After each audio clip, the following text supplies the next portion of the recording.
create a one-world government run by the banking industry, run by the bankers, and they're doing it in sections. The European currency, the euro, and the European Constitution is one part of it. Now they're trying to do it in America with the North American Union, right? And they want to create a new currency called the Amero, right?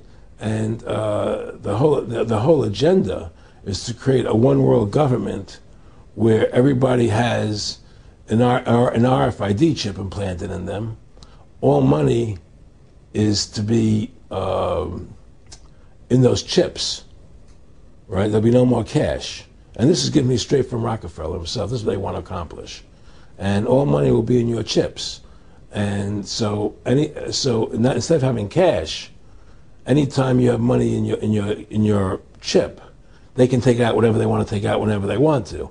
If they say you owe us this much money in taxes, they just deduct it out of your chip digitally. Total control. Total control.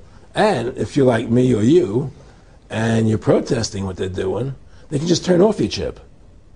And you have nothing. You can't buy food. You can't do anything. It's total control of the people. And that chip's connected to a database that has your purchasing records, what you do, what everything, you sell. Everything is in there, you know?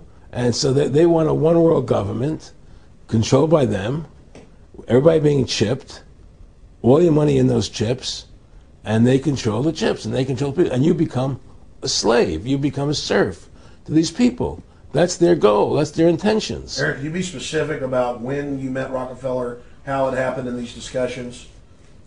I met Rockefeller through a female attorney I knew who called me up one day and said, one of the Rockefellers would like to meet you. I had made a video called Mad as Hell, and he'd seen the video and wanted to meet me and knew I was running for governor of Nevada. So sure, I'd love to meet him. And I met him, and I liked him, and he was a very, very smart man. And we used to talk and share ideas and thoughts. And he's the one who told me 11 months before 9/11 ever happened that there was going to be an event. Never told me what the event was going to be, but there was going to be an event. And out of that event, we were going to invade Afghanistan to run pipelines from the Caspian Sea.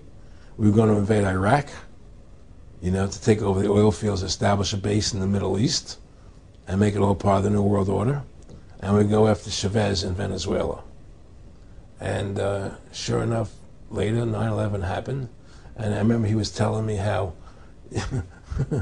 how you're going to see soldiers looking in caves for people in Afghanistan and Pakistan and all these places.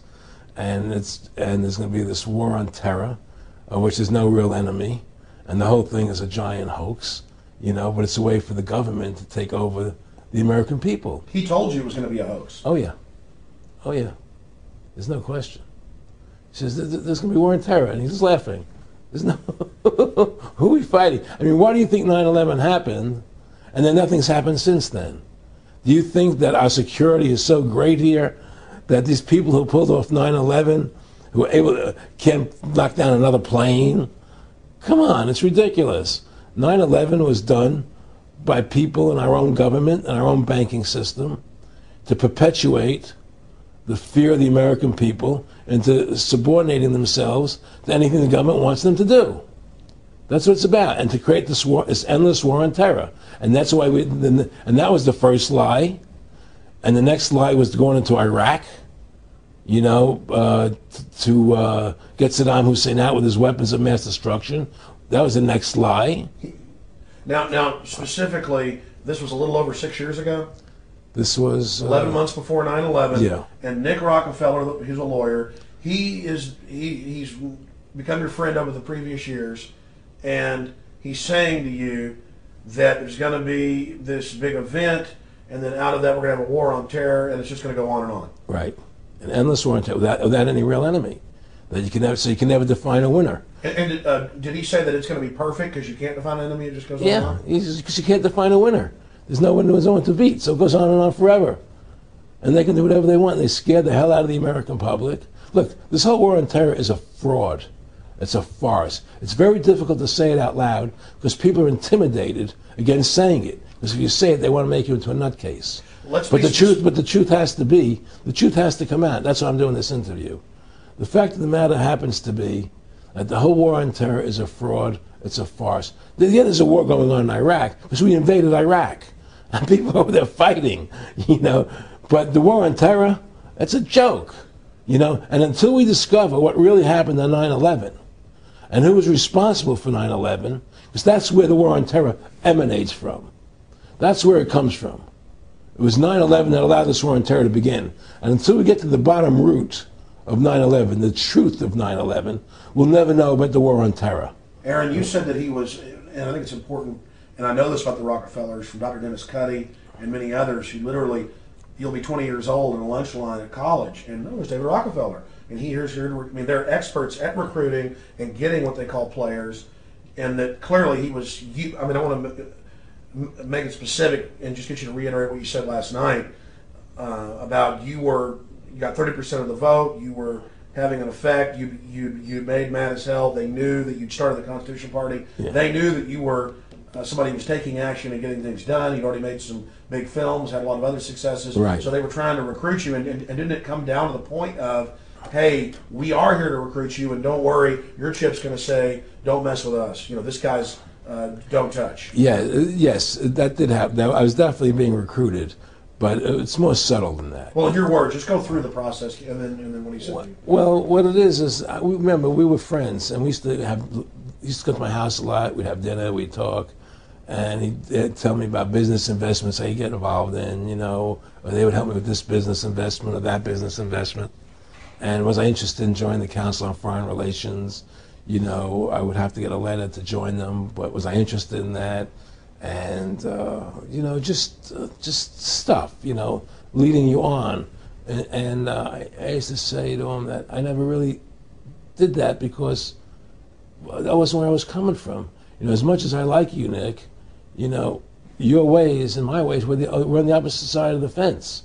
You know, I don't believe in enslaving people, you know, and he would come back with, oh, I do? Or? Well, it would be more like, you know. It's better for them.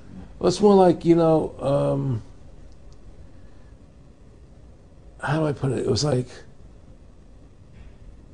what do you care about them? What do you care about those people? What difference does it make to you? Take care of your own life. Do the best you can for you and your family. What do the rest of the people mean to you? They don't mean anything to you.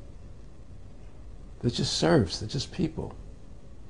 You know, it was just a lack of caring, you know, and that's just not who I was. It was just sort of like cold, you know. It was just like cold, you know. And I used to say to him, what's the point of all this? You have all the money in the world you need. You have all the power you need. What's the point? You know, what's the end goal? And he said the end goal is to get everybody chipped, to control the whole society, to have the bankers, the elite people, you know, the bankers and some governor controlling the world. And I said, do all the people in the Council on Foreign Relations believe this way you do? He said, no. You know, most of them believe they're doing the right thing. A lot of them believe it's better off being socialistic. You know, we have to convince people that socialism is really capitalism. It's America's